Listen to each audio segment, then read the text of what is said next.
हरिओम मित्रों, आज मैं आपको सभी संस्कृत प्रतियोगी परीक्षाओं में उपयोगी प्रत्याहार सिद्धि के विषय में बताऊंगा और आप लोग इसका स्मरण करेंगे, ध्यान से जो है श्रवण करेंगे, देखेंगे, सुनेंगे, समझेंगे। प्रत्याहार सिद्धि का एक व्युत्पत्ति है जो कि सिद्धांत कौमुदी में बाल मनोरमा टीका में दीक्षित जी की जो सिद्धांत कौमुदी है उसमें आपको मिलेगी। प्रत्याह्रियन्ते संक्षिप्यन्ते वर्णाः, प्रत्याह्रियन्ते संक्षिप्यन्ते वर्णाः इति प्रत्याहार, इति प्रत्याहार। ठीक है। और ये आप जानते हैं प्रत्याहार जो बनते हैं तो लघु सिद्धांत कौमुदी में, जो लघु सिद्धांत कौमुदी में माहेश्वर सूत्र है, जिसको हम लोग माहेश्वर सूत्र के नाम से जानते हैं, जिसके विषय में एक कारिका भी मिलती है कि नृत्यावसान समये नटराज राजो ननाद ढक्काम नव पंचवारम उद्धरतु कामः शनकादि सिद्धात् एतद् विमर्शे शिवसूत्र जालम। तो उसको शिवसूत्र जाल भी कहते हैं, माहेश्वर सूत्र भी कहते हैं।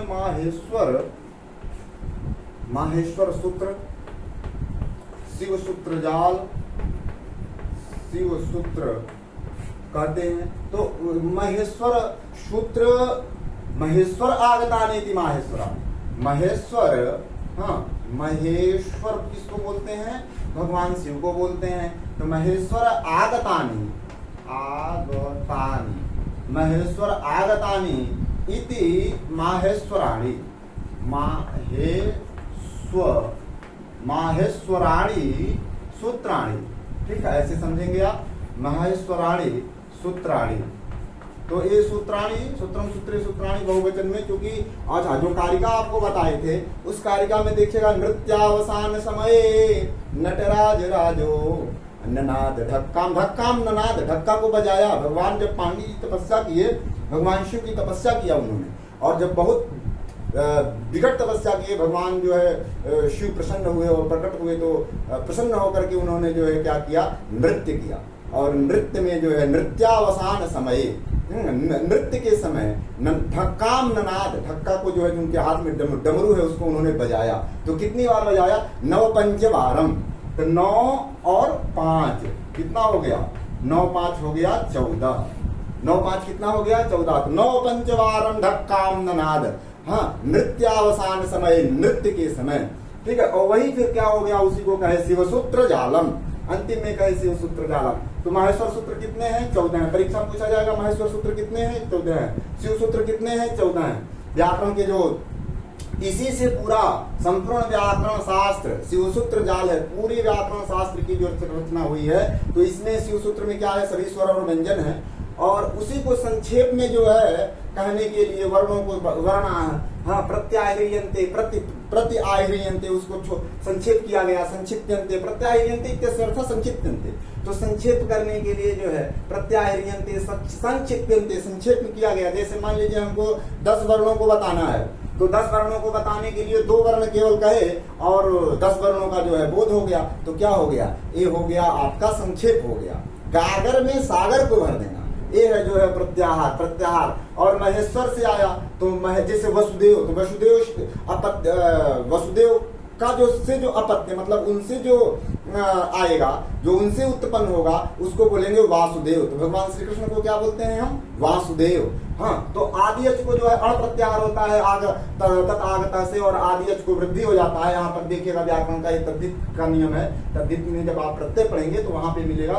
तो महेश्वर शब्द से अण प्रत्यय करते हैं, आदि अच को वृद्धि हो जाती है तो माहेश्वर बन जाता है। उसी तरह से वसुदेव से होता है, वसुदेव भगवान श्री कृष्ण के पिता को बोलते हैं, और उनसे जो उत्पन्न हुआ उनको क्या बोलेंगे?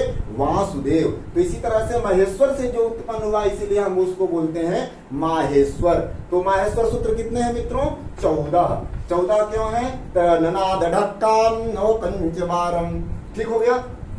आगे समझिएगा। अब इसी 14 के पर जो है प्रत्याहार हम लोग बनाएंगे, तो कहीं कहीं पर आपको मिलेगा कि जो है 42 प्रत्याहार, कहीं मिलेगा 43 प्रत्याहार, लेकिन एक र प्रत्याहार को लेकर के सिद्धांत कौमुदी में जब आप देखेंगे तो र प्रत्याहार को लेकर के जो है 44 प्रत्याहार वहां पर बताए गए हैं। जब हाँ 43, 44 इस तरह से जो है आपको पूरी सारी चीजें जब प्रत्याहार हम पढ़ाएंगे तो बताएंगे 44 कैसे है, 43 कैसे है। कुछ लोग हाँ र प्रत्याहार तो एक है तो 42 प्रत्याहार एक र को लेकर के कहीं कहीं 43 माना जाता है। 44 कैसे सिद्धांत कौमुदी में बताया गया उसको भी मैं बताऊंगा। फिर आज ये प्रत्याहार का जो है आप एक संक्षेप में एक प्रस्तुतिकरण था, और भी आगे चीजें एक बताएंगे। जैसे मान लीजिए कि जो है हमको अण प्रत्याहार बनाना है। कौन सा प्रत्याहार? अण। तो अब इसके विषय में जो है अब अ ई गुण सूत्र कौन सा है? अ ई गुण। ठीक है, तो प्रत्याहार में जो है एक संज्ञक वर्णों की जो है गणना नहीं होती है, आप ये जानते हैं, किंतु आदि और जो है अंतिम को लेकर के यहाँ पर अ और ड़ इसमें 3-4 सूत्र लगते हैं। ये सारे सूत्रों को जो है तो बीच में हमको कितने अक्षरों का बोध हो गया? अ ई उ इतने 3 अक्षरों का बोध हुआ, क्योंकि इस संज्ञा का ग्रहण नहीं करते हैं प्रत्याहार में। अच्छा, प्रत्याहार परीक्षा में कभी कभी पूछा जाता है कि प्रत्याहार विधायक सूत्र कौन है? प्रत्याहार का जो विधान करता है, प्रत्याहार जो संज्ञा करता है, वो सूत्र है आपका आदिरंतेन सहेता।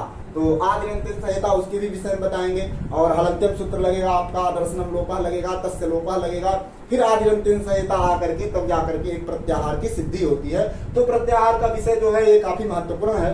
तो आपको जो है थोड़ी इसकी भूमिका हमने बताई, और अगले वीडियो में जो है संभव है कि आगे की और भी चीजें बताएंगे। इसके लिए जो है आप हमारी वीडियो से जुड़े रहिएगा।